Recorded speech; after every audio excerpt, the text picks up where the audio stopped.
right, so what do we... This is a little bit intriguing as well. So. It is. So this is our Rosato di Sangiovese, so our rosé made from Sangiovese grapes. So Sangiovese... You might notice on this show, we're not really a tasting show, we're a bit more of a drinking show. So. Hey, that's why I agreed to come on. Oh, that's excellent. Because none of this small tasting stuff. You need at least 2 mouthfuls in a glass to get the most out of it. The first one to rinse your palate, the second one to taste it. So anything less than that is unacceptable. So, and we have these hecklers on the show. One of them has to be my brother-in-law.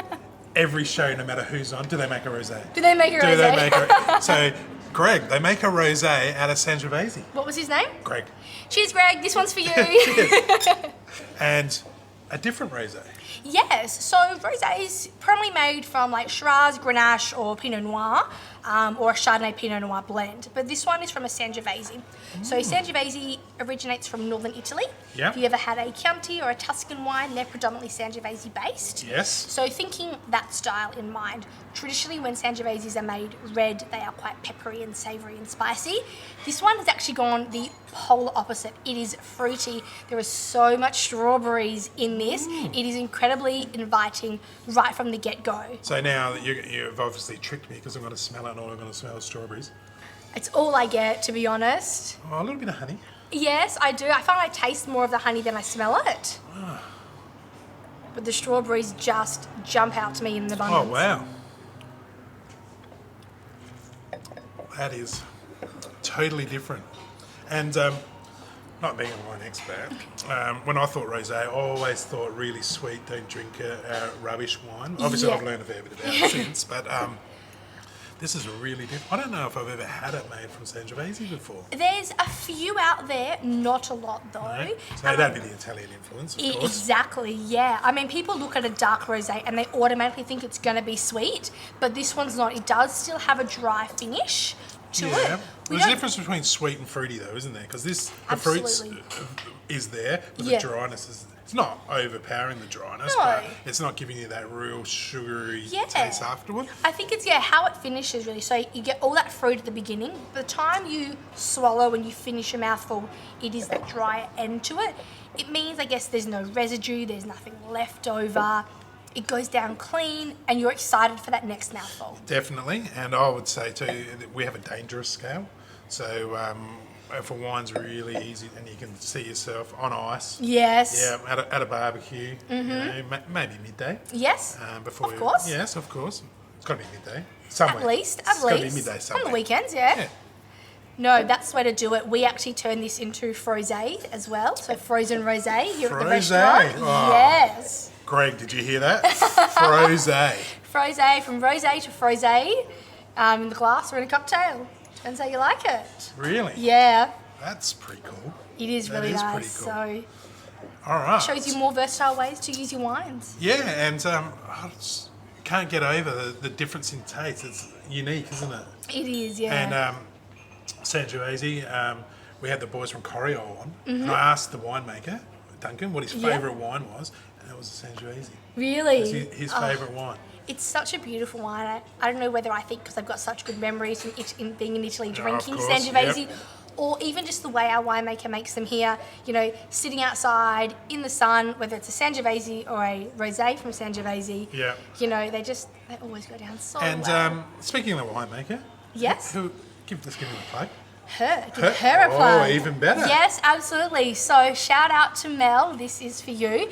Our winemaker, Melanie Carvis. Yeah. She's a local girl here from out in Monash. From Monash? From Monash. Oh. Yes. So she was with us quite early days, left, got experience elsewhere, travelled, came back, has done that a couple of times. She's been with us back now for 2 years, so this is her little baby. She actually started our alternative varieties sort of segment and focus as well. So Ink series, which is the brand name of our Rosato di Sangiovese, Ink in Greek means Mel, so it's Mel's series of wines. And so is Mel Greek? Oh, I think so. She's Greek, married a Greek, might be Greek. I'm not too sure. I'm so sorry, Mel. No one else. I should know that. No one else knows. Just, yeah, that's why we called it Ink. So, what are we going to pair with it? So, our food pairing for this one here is some beautiful little arancini balls. Oh, So, arancini. they are filled with bolognese sauce and bechamel as well. So you get a little bit of meat, a little bit of sauce, and a little bit of saffron as well inside. And is this one of the chef's specialties? It is, yeah. So when he started in the food van, he used to make these giant arancini balls. No joke, they were like a big years. egg. They were huge. They were like the size of big Easter eggs. They were monstrous. And he does still make the big ones as well. But I was like, could we have some small ones for the show? Because I don't want to get sauce on my face. So he's made some nice little bite-sized ones for us. And still, after 12 months, one of our biggest sellers in the restaurant as well. Yeah, so you can't come here without having them for an entree? Absolutely, yes. So let's dig in Right. and have a little Ladies taste. first. Thank you. Just going to steal this one here. I'm going to try and find a nice way of That'd be nice. doing it. No, I'm not that'd be gonna nice. I'll put a bit of this sauce on top. Absolutely, yeah. Load it up with the sauce. Here we go. Aiden could have cut them up for us, really. Wow. The rice is nice and creamy inside of it. You can see a bit of the yellow texture inside from the colouring from the saffron as well there. So I'm just going to have to have this another little bit because I wasn't quite sure how delicious it was. that's okay. Same with wine. Always have two mouthfuls. You need to know exactly what you're tasting. Oh. So again, that nice rich sauce and the rich saffron flavours that come through complement with the strawberries and the subtle dryness as well in it. Yeah. And it actually really brings out the flavour of the wine again, obviously, because we've got the chef pairing it specifically for it, but it really brings out the flavour of it. Maybe takes away a little bit of the dryness as well. It does, yeah, a little bit at the end. Some people really like the dryness, some people don't. So I think it's interesting to always try your wine with and without food to see how you like it. Always have a sample first and then have a sample after. Yeah. Yeah, no, that's what me and my partner do. We our idea of holidays when we plan our holidays is where can we get wine and food pairings. Yeah. So some people, say for other things, ours is restaurants that we can go to pair food and wine together. Excellent. So when we came back here, I was like, right, we need to make sure everything has a beautiful pairing. So you can, flick through almost every dish on there. Our wait staff know what pairs with it perfectly. I was just about as to well. ask you that. I was going to say, if we came here for dinner, this is the way to suggest what wines go well with Absolutely. If you go, what do you recommend to pair with this? They'll give you, 2 or 3 options there as well. There's obviously the premium one that we think pairs the best with it, or the premium option, not necessarily premium wine.